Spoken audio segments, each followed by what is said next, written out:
Hello and welcome to the Round 10 AFL Fantasy Review. It is George from Fantasy Take TV, and you discuss how my team went this week and my trades and the trade plans. So we scored 2,227, so that's okay. So we were 4.5k rank last week, and now we are ranked 3,500. So went up about 1,000 in the rank, so that's good.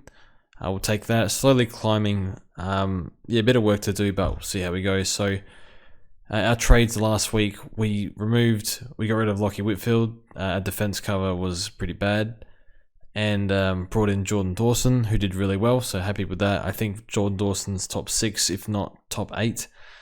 And then we traded Nick Dacos to Zorko, and I've always hated the Zorko pick. Even last year, it did really well, but this year I hate it even more.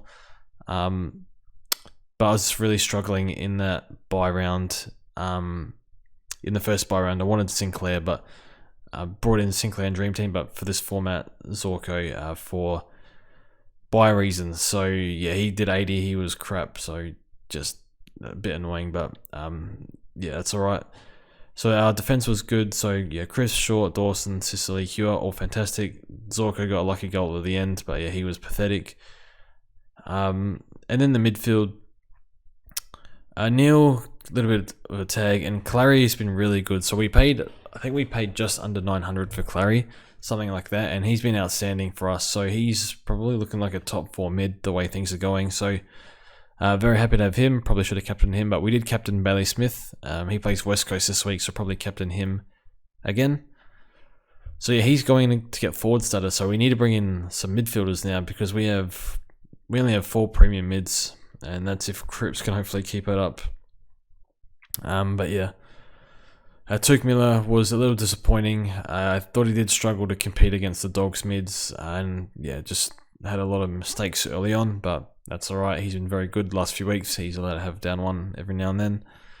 And yeah, Cripps played a bit in the ruck. I don't know what's going on here, but I'll give him another week and then see how he goes, because he has that bye round. But yeah, I don't know, just not getting into it the past 2 weeks, but yeah, I think he should be able to bounce back. No reason why he can't. He was been probably like the best pick, apart from the hamstring injury, would have been like the best pick of the year. So we'll see how he goes. And Cogs was back in the midfield where he belongs, so that's good. So no reason to trade him, but keep an eye on him going forward with Ash coming back into the team and Taranto.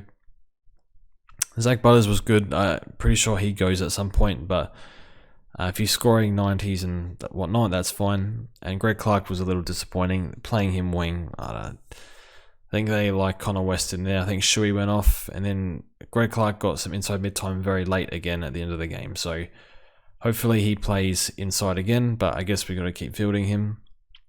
Gorn, Bruce. Oh yeah, Bruce was out, but yeah, Gorn's been really, really poor since we brought him in. Very frustrating. We got one good score, and since then it's been all sub-tons. And then Sam Hayes, 70. Did a good job covering for Bruce, so that's fine. Yeah, Bruce should be back next week, all going well. And then the forward line, Dunks was good. Again, a bit too much forward. I think that's just how it is now until Bruce comes back, maybe. Heaney's really dropped off, but I think the role was good with Heaney today, on the weekend, but I just didn't score well. Just doesn't look for the cheapies like Parker and Mills get on top of the inside game, so that's a little bit annoying. So maybe Heaney goes eventually, like absolute last upgrade. So I don't mind holding him, but his last 5, I want to say, has been somewhere in the 70s, which has been quite really, really poor, but still better than a lot of the other crap that we've got in the field. Brody was really good, so yeah, keep holding him.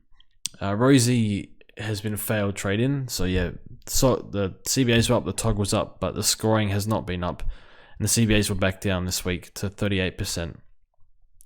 So we'll give him one more week, because we'll probably get rid of Nick Martin this week, but yeah, a bit disappointing.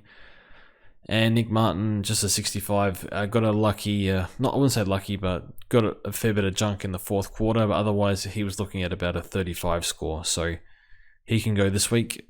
And then Darcy Cameron, a bit lucky with Cox going down, but he's been a massive pick for us, so he's done really well.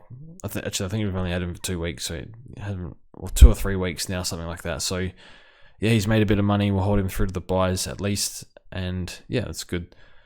And the bench, pretty trash bench. Buku, yeah, killed his cash gen. De Koning's been alright. Carroll's slowly ticking along. McDonald should come back. Corey Durden has been good the past few weeks. And then Dixon, I was going to cull him a while ago, but that's whatever. But yeah, we'll get to how we'll line up next week. So defense stays the same.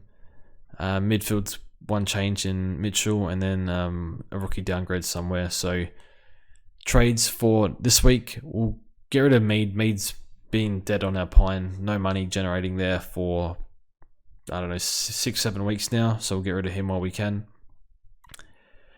And we'll go Tom Mitchell in for Nick Martin. So Tom Mitchell, very underpriced for what he can do. So he had a rest. His average would be somewhere in the 90. What's his average? He's averaging 94, but if you take away the game where he was sick, where he scored really poorly, which was the week before he had a rest, the illness is getting I don't know if it's flu or whatever, gastro. It's really getting a hold of a few players, which is hopefully that doesn't happen during the bye, or for any player for that matter. But I think Sam Mitchell said they want to put him in centre bounces. They need him in the mids. That's what he did. He led clearances, contested possession, all that. So he was fantastic on the weekend against Brisbane. Tough opposition. Always Tassie is always difficult to play at, sort of. So 120 this week. I'll bring in Tom Mitchell. I think in the short term they'll keep playing him in the mid. That's what they've said. If they start taking his CBAs away, then we'll trade him out. But I think if he can just get a good role for the next 5 or 6 weeks at least, which I think he will, because given how good he was, you probably don't take him out of that role. The team should be done by then, and by that time we can get rid of him if something goes wrong. But for the most part, his buy is quite good. The last buy, I don't have any rookies in that last buy except for Connor McDonald, so I'm gonna struggle in the first two a bit. But yeah, we'll grab Tom Mitchell. Very cheap. Hopefully he can be a really good pick for us. And if not, I don't mind Petrarca. He's coming off a few big ones now, so I kind of missed the boat on that. But still, I wouldn't be upset paying 900 for him. But yeah, we'll go for Tom Mitchell. Next week we can swing Baz forward, get rid of Rosie, and then I don't know, Dixon to. I think Hollands will play soon, so maybe Dixon to Hollands. I don't know, bank, say 150k and put 150k on top of Rosie. Well, I think we get 3 trades next week. So maybe we can do a downgrade something else somewhere and then get Rosie up to any mid we like, basically. Maybe, I don't know, could even go a mid on their buy, like on the same buy, which is stupid, but whoever we bring in is going to be out at some point anyway. So, yeah. So yeah, thanks for watching the video. Let me know how you went. And yeah, or what your trade plans are. Are you getting Tom Mitchell in? I'd like to know if you're looking at that. So thanks for watching, and we'll see you guys soon.